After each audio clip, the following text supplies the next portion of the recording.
মোৰ আজিৰ এই ভিডিঅ'টো হ'ল সেই সকল কুকুৰৰ পোৱালিৰ কাৰণে যি কুকুৰবোৰে আমাৰ মহিলাক বেয়া নজৰ দি চায় আৰু মহিলাৰ লগত বেয়া কাম কৰিব খোজে।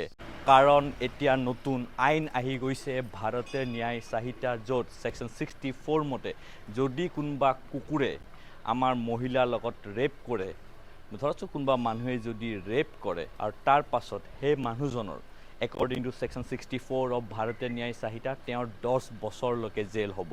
আৰু According to Section 70 যদি বহুতকেইটা মানুহে মিলি পেলাই ৰেপ কৰে তেন্তে তেওঁৰ হ'ব 20 বছৰলৈকে জেল, মানে গেং ৰেপ কৰিলে 20 বছৰ জেল।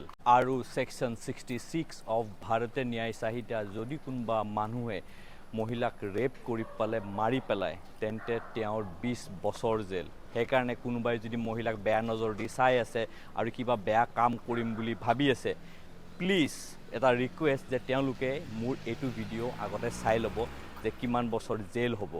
সেইকাৰণে মহিলাক বেয়া নজৰ দি কেতিয়াও নাচাব, সন্মান কৰিব। আৰু এইবোৰ কেছত পটককৈ বেইলো নাপায়, যদি চাৰ্জশ্বিট দি দিয়ে সেই মানুহজন জেলৰ পৰা কেতিয়াও উলিয়াব নোৱাৰে। সেইকাৰণে বিৰাট দৰকাৰী ভিডিঅ' সকলোলৈ শ্বেয়াৰ কৰি দিব। জয় অসম।